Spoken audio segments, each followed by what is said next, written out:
नमस्कार दोस्तों, आज हम बात करेंगे हिंदू धर्म के अद्भुत ग्रंथों में वर्णित भगवान विष्णु के कूर्म अवतार और समुद्र मंथन की कहानी। यह कथा केवल एक धार्मिक कथा नहीं, बल्कि यह जीवन के कई गहरे सत्य और संदेश को भी दर्शाती है। तो चलिए इस रोचक कहानी की हम शुरुआत करते हैं। हिंदू धर्म में भगवान विष्णु के 10 अवतारों का बड़ा महत्व है। इन अवतारों में एक है कूर्म अवतार, जिसमें भगवान विष्णु ने कच्छप यानी कछुए का रूप धारण किया। यह कथा केवल एक अवतार की नहीं, बल्कि यह धर्म, समर्पण, धैर्य और न्याय की भी अनोखी गाथा है। आइए जानते हैं इस अद्भुत कथा को विस्तार से। बहुत समय पहले की बात है। स्वर्ग में देवताओं का वैभव और आनंद चरम पर था। इंद्रदेव के शासन में देवता अद्भुत थे, लेकिन यह गर्व उन्हें भारी पड़ा। एक दिन दुर्वासा ऋषि स्वर्ग में पहुँचे। उनके हाथों में एक दिव्य पारिजात माला थी, जो उन्होंने इंद्र को उपहार स्वरूप दी। इंद्र ने उस माला का सम्मान नहीं किया और अपमान पूर्वक उसे अपने ऐरावत के गले में डाल दिया। ऐरावत ने वह माला पैरों तले कुचल दी। दुर्वासा ऋषि क्रोधित हो गए। उन्होंने इंद्र को श्राप दिया, तुम्हारा वैभव नष्ट हो जाएगा, तुम्हारे सभी सुख संपत्ति समाप्त हो जाएंगी और देवता निर्बल हो जाएंगे। श्राप के प्रभाव से देवताओं की शक्तियां क्षीण होने लगी। असुरों ने इस अवसर का लाभ उठाकर स्वर्ग पर आक्रमण कर दिया।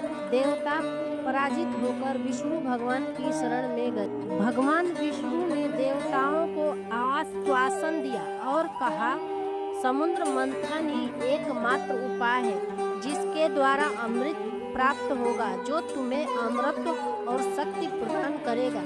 लेकिन इसके लिए तुम्हें असुरों से मित्रता करनी होगी। देवताओं ने असुरों के साथ संधि की योजना बनी।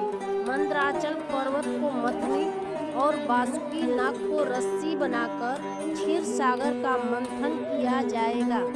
मंदराचल को समुद्र में ले जाया गया, लेकिन पर्वत बहुत भारी था। उसे स्थिर रखने के लिए कोई आधार नहीं था। मंथन शुरू होते ही पर्वत डगमगाने लगा और धरातल की ओर धंसने लगा। तब भगवान विष्णु ने कूर्म अवतार लिया। विशाल कछुए के रूप में उन्होंने मंदराचल को अपनी पीठ पर धारण कर लिया। उनकी विशाल पीठ पर पर्वत स्थिर हो गया और मंथन फिर से शुरू हुआ। समुद्र मंथन से 14 रत्न निकले, जिनमें हर एक का अपना अपना महत्व था। हलाहल विष यह सबसे पहले निकला। इसका प्रभाव घातक था, लेकिन भगवान शिव ने इसे अपने कंठ में धारण कर लिया और नीलकंठ कहलाया। कामधेनु यह दिव्य गाय जो सभी इच्छाएं पूर्ण करती है। उच्च सर्वा यश स्वर्ग का दिव्य घोड़ा ऐरावत हाथी इंद्र को प्राप्त हुआ। कौस्तुभ मणि भगवान विष्णु ने इसे धारण किया। कल्प वृक्ष यह इच्छा पूरी करने वाला वृक्ष था। अप्सराएं स्वर्ग लोक के मनोरंजन हेतु। लक्ष्मी समुद्र से देवी लक्ष्मी प्रकट हुई और भगवान विष्णु को वरण किया। अरूणी मदिरा की देवी। पारिजात वृक्ष यह दिव्य वृक्ष इंद्रलोक में लगाया गया। चंद्रमा इसे भगवान शिव ने अपने मस्तक पर धारण किया। शंख इसे भगवान विष्णु ने अपने हाथों में धारण किया। धन्वंतरी अमृत कलश के साथ प्रकट हुई। अमृत देवताओं और असुरों के लिए मंथन का मुख्य उद्देश्य। अंत में जब अमृत निकला तो असुरों ने इसे हथियाने का कोशिश की।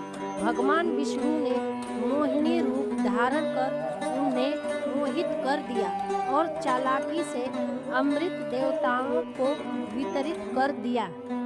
अमृत पाकर देवता फिर से शक्तिशाली हो गए, असुर परास्त हुए और स्वर्ग में वैभव की पुनः स्थापना हुई। यह कथा हमें सिखाती है कि धैर्य, सामंजस्य और समर्पण से कठिन समस्याओं का समाधान किया जा सकता है। भगवान विष्णु के कूर्म अवतार ने दिखाया कि संकट के समय मार्गदर्शन और नेतृत्व कितना महत्वपूर्ण है। इस प्रकार भगवान विष्णु ने न केवल देवताओं को अमृत प्राप्त कराया बल्कि धर्म और न्याय की स्थापना भी की। यह कथा हमें यह संदेश देती है कि यदि हमारे साथ सही संकल्प और ईश्वर का आशीर्वाद हो तो हम किसी भी परिस्थिति का सामना कर सकते हैं। यह कथा केवल अद्भुत घटनाओं का वर्णन नहीं करती बल्कि हमें जीवन के कई महत्वपूर्ण पाठ भी सिखाती है। कठिनाइयों के समय धैर्य और बुद्धिमानी से काम ले, सहयोग से बड़ा कार्य पूर्ण किया जा सकता है। हर समस्या का समाधान होता है, बस सही दिशा में प्रयास करने की आवश्यकता है। शास्त्रों ने इस दिन की बहुत महत्ता मानी गई है। मान्यता के अनुसार इस दिन से निर्माण संबंधित कार्य शुरू किया जाना बेहद शुभ माना जाता है। कूर्म जयंती के अवसर पर वास्तु दोष दूर किए जाते हैं। नया घर, भूमि आदि के पूजन के लिए यह सबसे उत्तम होता है तथा बुरे वास्तु को शुभ में बदला जा सकता है। वास्तु के अनुसार कूर्म जयंती के दिन घर में चांदी या धातु से बना कछुआ लाना शुभ होता है। इससे नकारात्मक ऊर्जा कम होती है। आप घर की उत्तर दिशा में कूर्म यंत्र भी रख सकते हैं एवं इसे बेडरूम में रखने की बजाय ड्राइंग रूम में रखें। जिस घर में धातु से बना कछुआ रहता है वहाँ कभी धन धान्य की कमी नहीं रहती। लक्ष्मी जी का अस्थायी रूप से निवास होता है क्योंकि कछुआ भगवान विष्णु का ही एक रूप है। दोस्तों, कूर्म अवतार और समुद्र मंथन की यह कथा हमें यह सिखाती है कि भगवान विष्णु की कृपा से हर असंभव काम संभव हो सकता है। अगर आपको यह वीडियो पसंद आया हो तो इसे लाइक, शेयर और कमेंट करें और हमारे चैनल को सब्सक्राइब करना न भूलें क्योंकि हम ऐसे ही रोचक और ज्ञानवर्धक वीडियो आपके लिए लाते रहेंगे। धन्यवाद और अगली वीडियो में फिर मिलते हैं। जय श्री हरि विष्णु।